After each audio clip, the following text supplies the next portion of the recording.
Hello, everybody. Happy Saturday, and welcome to the Weekly Quickie with Brooke and today Chloe.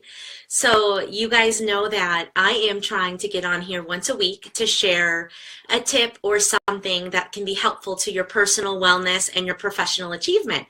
And typically, I do the Weekly Quickie on Fridays, but if I am not with a client during the days that I'm out of the home working, if it's one of my days that I'm working on the growth of my business, the marketing of my business, the work from home that I do with Chloe, she calls the shots. So yesterday, it just couldn't happen. So here we are today on a Saturday, and I apologize that I wasn't here yesterday, but it is what it is. So I am a working mama, and I am currently growing both my business and my family. And even though most days it's a total shit show, I wouldn't change it for the world because both things are a huge part of who I am, being a mom and being a professional who helps people transform in the world. So hopefully you guys can learn from me that even though it is a shit show, you can have both a thriving family and a career that you're passionate about. And it just requires that sometimes you have some flexibility. So the type A control freak in me really wants to get my weekly quickies done on Friday. And what's really happening is that's just not how it's going to roll. And I have to work with that and be okay with that. But you know what? Here we are on a Saturday, and it's all good. And little Miss Chloe is 11 weeks old this week and getting stronger by the minute, and smiling and cooing up a storm and sleeping a little bit better at night. And so being that I have been coming from such an exhausted place having a newborn, the subject that I wanted to talk about today is how to get better sleep now by focusing both on something physical and mental. Now, obviously, at some points, this is easier than others. So with a newborn who is sleeping 3 to 4 hours at night, with in between me nursing her, there is only so much control I have over the sleep that I'm going to get. But in those little pockets of time that she's sleeping, it's really crucial that I exercise some interventions and skills and do some things that help me fall to sleep fast, stay asleep, and maximize on those windows of opportunity that I have. So I wanted to share with you some ways that you can get better sleep now. And here's why it's so important, you guys. If we don't shut the brain down, give it a chance to process information in the sleep setting and rejuvenate for the next day, we are not setting ourselves up for success, both from a mental health standpoint and from a professional achievement standpoint. If we're running on fumes, we're going to be forgetful.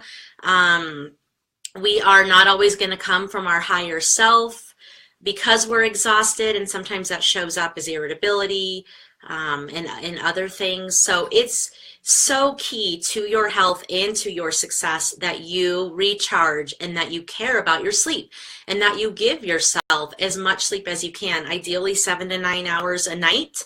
If that's not always possible, then as much as you can, but making it a priority. So a couple of things. So there's kind of two buckets that I like to focus on when helping people get into a more restful state to be able to sleep. And one is physical and one is mental. So a couple of things to consider when looking at the physical component of getting your body into a more restful, relaxed state to set it up for some good sleep is number one, to take a hot bath or a hot shower. So to literally imagine yourself kind of cleansing off the day, even just washing your face if you don't have time or can't do a bath or a shower, but really kind of using that as a visualization to say, wow, I took on a lot today, especially me as like a counselor and a coach. I take on a lot of people's stuff. It's going to be really important that I imagine myself letting it go and cleansing it for the day. And also just kind of taking care of your muscles and that warm water and just really letting your body start to get into the it's time to relax portion of the evening. Stretching. So I believe that we carry a lot of stress in our bodies on a cellular level, and by stretching we can open up and release some of that. So taking just 15 minutes to go through kind of a stretching ritual, but also in that stretching, kind of imagine yourself releasing any tension that you're carrying from the day, any negative energy that needs to be let go of, any emotions that need to be tapped into. So see, it's kind of funny because even though I'm talking physical, I can't help but also make it mental and emotional because I think that stuff is so important. So stretching, okay, you can find little stretching routines online, on demand if you have Xfinity, but basically just kind of opening up and releasing what you're storing in your body that might get in your way of really being comfortable and sleeping. Exercise. So for some people, they prefer to exercise in the morning and exercise helps them wake up. And for some people, exercising at the end of the day and maybe even following your exercise regimen with sitting in the sauna or the hot steam room and then stretching, that can be a really good way to kind of unwind physically. So depending on, listen to your body, listen to your mind. You might be a person who shouldn't exercise before sleep because it kind of riles you up. But if you're one of those people where it's just a really healthy way to kind of get your energy out and then let it stay out, exercise might be good for you. And so finally, a yoga sequence. So finding a sleep specific or restful and rejuvenation specific yoga sequence might be something that can really help your body unwind. So taking a hot bath or a shower, stretching, exercise followed by a sauna or hot steam bath, and then a yoga sequence specific for sleep are all ways to help your body start to go into a more restful mode for sleep. Okay, and then next is looking at the mental component. So I hear all the time, and I personally experience this, when we just have so much on our mind that it's hard to fall asleep, or that, we wake easily, and once we've awakened in the middle of the night, our brain starts going through all of the things that happened that day and what needs to happen tomorrow, and even rumination, which is just kind of like going through things in the past and regrets and things like that. So I wanted to share some things you could do to mentally sort of brain dump to create space to kind of go into a more restful state. So the first thing you can do is to physically write out tomorrow's to-do list. Okay, so I find this particularly helpful when I wake up in the middle of the night and start thinking through everything I have to do. All right, when you're just kind of imagining what you have to do, oftentimes those thoughts will be in the limbic part of your brain, so in the emotional part of your brain, which then can kind of create angst, anxiety, overwhelm, other feelings. But by writing your list down, it moves that thought from the limbic system into the prefrontal cortex, which is the executive functioning part of your brain. Okay, and so by writing it down, you can actually see, all right, well, I've got these things to do, but using reason, using executive functioning, I also know that I have time to do that tomorrow or the next day or next week. And also the kinesthetic transfer by writing something down moves it to that executive functioning in your brain where you can see, yes, I have things to do. Yes, my list is long, but I also know that I can get to them tomorrow, this week, next week, what have you. And so then later, if you wake up and you start going through your to-do list in your mind, or if you're still struggling to fall asleep because you have that to-do list in your mind, you can catch yourself and remind yourself and say, you know what, I do have a lot to do, but I already wrote it down. And I know what I have, and I know that I'll get to it. And so now is not the time for planning. Now is not the time for list making. Now is the time for rest and sleep. And by knowing that your to-do list is there, your brain can just kind of slow down, trusting that it's been dealt with and it's going to be dealt with. It doesn't need to just hang out in your subconscious reminding you of what you have going on. The second one is gratitude.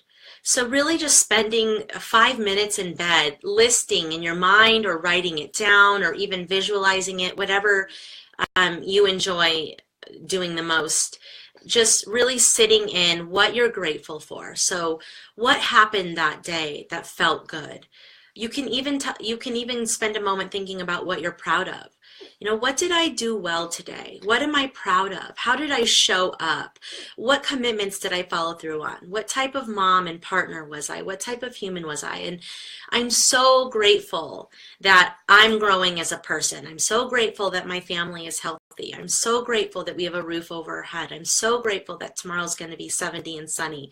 But really just immersing in gratitude pulls us out of a negative energy, which would get in our way of sleep, and puts us into a higher vibe, and also can affect just what those final thoughts are going into sleep. So spend a few moments in gratitude, okay? Similar to spending a few moments in gratitude is going through your mantras. So, if my mantras were to be healthy, wealthy, and pregnant, and so I would, say my mantras before I fell asleep and first thing when I woke up. But what are your mantras? What is it that you're trying to manifest in your life? What are your intentions in your life? Spend some time kind of going through them before you fall asleep and taking it an even step further. Imagine what you will be, look like, and feel like, and experience when you have arrived at the things that you're intending to do. So, when I was trying to manifest being healthy, wealthy, and pregnant, I would really imagine what I looked like and felt like with my family of 4 or 5. And I would always get this beautiful image of me pregnant with Camden and Tony on a beach, right? And that would I would settle into the feelings. This is her new thing she loves to do, is suck on her fingers. It's so cute. It's a little coping mechanism she has. She sucks on her fingers and it gives her peace. So I love when she does it. It's a good coping skill. Anyways, really settle into the image, guys, of what you're trying to create in your life, and settle into the feeling. How does it feel to have arrived? By doing that, you're adding, a bigger energetic quality to your dream, which makes a call to the universe to get behind that, okay? So spend some time with your mantras and maybe even do a little visualization. And that should bring you a little bit of, like a break from whatever anxious to-do list or anxious thought or worry or rumination you're having. It's like, give yourself a mental break and go to the place of where you're heading. Go to the place of where you're going to be when you get where you want to go, and enjoy that. Really enjoy that. Let's see. And then lastly, do a sleep-specific meditation. So, there's 2 schools of thought on doing meditation before sleep. Some is that meditation helps you arrive into a more relaxed state, therefore helping your sleep. And for other people, meditation, because it calms your brain waves and therefore opens up to receiving information of your subconscious or of something spiritual, therefore tapping into creativity or anything like that. So some people get really jazzed up when they meditate because they access information. And that's me. I get jazzed up in the morning. Oops, sorry, baby, I scratched your head. I get jazzed up in the morning when I meditate. But if you do a sleep-specific meditation, that can really help you calm down, because again, it does slow your wavelengths down. And so I love Headspace, which is an app that I have, and I think I pay like $5 a month to have access to all of his meditations. And I do meditations that are specific for creativity. I have meditations that are specific for patience. I did specific meditations during pregnancy.